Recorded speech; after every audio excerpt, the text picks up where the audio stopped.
بسم اللہ الرحمن الرحیم۔ ناظرین، وی لاگ نمبر 259 اور آج اس کی قسط ہے چوتھی۔ ناظرین، پیج 186 معارف القرآن جلد دوم، سورت آل عمران نمبر 3 اور آیت نمبر 138۔ ناظرین، یہ معارف و مسائل کچھ بیان کیے ہیں، کچھ اس کا بقیہ حصہ وہ ہم آپ کے سامنے رکھنے جا رہے ہیں۔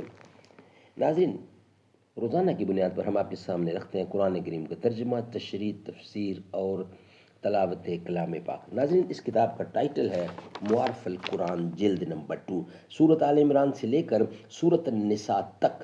پارہ نمبر 3 کا رکوع نمبر 9 ہے، اس سے لے کر پارہ نمبر 6 کا رکوع نمبر 4 ہے، جو ہم آپ کے سامنے رکھ رہے ہیں۔ اس کتاب کے رائٹر ہیں حضرت مولانا مفتی محمد شفیع صاحب عثمانی رحمۃ اللہ علیہ۔ نحمده ونصلي على رسوله الكريم، بسم الله الرحمن الرحيم۔ قال النبي صلى الله عليه وسلم: خيركم من تعلم القرآن وعلمه۔ بہترین لوگ وہ ہیں جو خود بھی قرآن پڑھیں، دوسروں کو پڑھائیں، سکھائیں اور لکھائیں۔ نہیں یہ شان خودداری چمن سے توڑ کر تجھ کو، کوئی دستار میں رکھ لے، کوئی زیب گلو کر لے۔ چمن میں غنچہ گل سے یہ کہہ کر اڑ گئی شبنم، مذاق جور گلچی ہو، مذاق جور گلچی ہو تو پیدا رنگ بو کر لے۔ چمن میں غنچہ گل سے یہ کہہ کر اڑ گئی شبنم، مذاق جور گلچی ہو، مذاق جور گلچی ہو تو پیدا رنگ بو کر لے۔ بسم اللہ الرحمن الرحیم۔ ناظرین، وی لاگ نمبر 259 اور چوتھی قسط ہے جو ہم آپ کے سامنے رکھ رہے ہیں۔ متذکرہ بالا آیات میں حقوق انسانی سے متعلقہ صفات کو پہلے اور حقوق اللہ سے متعلقہ صفات کو بعد میں بیان فرما کر اس طرف اشارہ فرمایا کہ اگرچہ اصل کے اعتبار سے حقوق اللہ سارے حقوق پر مقدم ہے، لیکن دونوں میں ایک خاص فرق یہ ہے کہ اللہ تعالیٰ نے جو اپنے حقوق بندوں پر لازم کیے ہیں، ان سے نہ خدا کا اپنا کوئی فائدہ متعلق ہے، نہ خدائے تعالیٰ کو ان کی حاجت ہے، اور نہ ان کے ادا نہ کرنے سے اللہ تعالیٰ کا کوئی نقصان ہے۔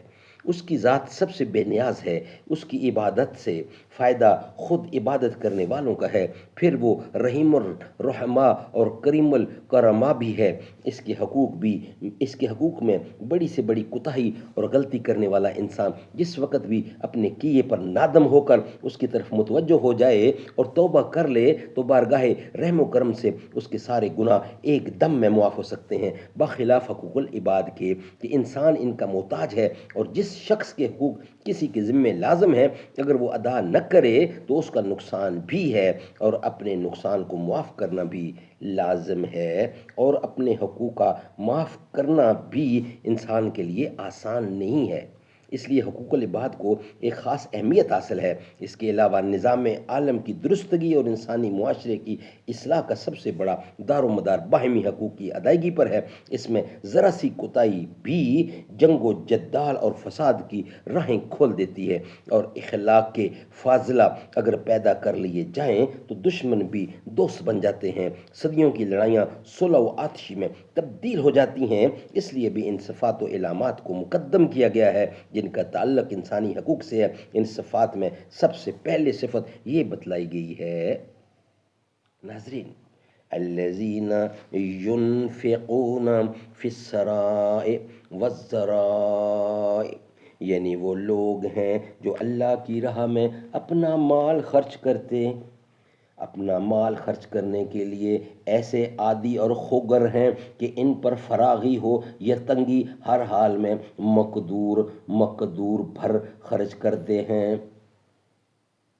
خرچ کرتے رہتے ہیں، زیادہ میں سے زیادہ اور کم میں سے کم۔ اس میں ایک طرف تو یہ ہدایت ہے کہ غریب فقیر آدمی بھی اپنے آپ کو اللہ کی راہ میں خرچ کرنے سے بالکل فارغ نہ سمجھیں اور اس کی راہ میں خرچ کرنے کی سعادت سے محروم نہ ہوں، کیونکہ ہزاروں روپے میں سے ایک روپیہ خرچ کرنے کا جو درجہ ہے اللہ تعالیٰ کے نزدیک وہی ہزار پیسے میں سے ایک پیسہ خرچ کرنے کا بھی ہے۔ اور عملی طور پر جس طرح ہزاروں روپے کے مالک کو ایک روپیہ اللہ کی راہ میں خرچ کر دینا کچھ مشکل نہیں، اسی طرح ہزاروں پیسوں کے مالک کو ایک پیسہ خرچ کرنے میں کوئی تکلیف نہیں ہو سکتی۔ سبحان اللہ، سبحان اللہ۔ ناظرین، یہ وی لاگ یہاں کمپلیٹ ہوتا ہے، اس کا جو بقیہ حصہ ہے نیکسٹ وی لاگ کی صورت میں انشاءاللہ ہم آپ کے سامنے رکھیں گے۔ میں نے جن آنکھوں سے دیکھا ہے کبھی شہر مدینہ، اور ان آنکھوں سے اب کیا کوئی جلوہ دیکھوں، بہادر حالت بھی جو سرکار کو محبوب رہا، اب ان آنکھوں سے میں خوش بخت وہ حجرا دیکھوں، جالیاں دیکھوں کہ در و دیوار و بام دیکھوں، جالیاں دیکھوں کہ دیوار و در و بام دیکھوں، اپنی معذور نگاہوں سے میں کیا کیا دیکھوں، میرے مولا میری آنکھیں مجھے واپس کر دے، تاکہ اس بار میں جی بھر کے مدینہ دیکھوں۔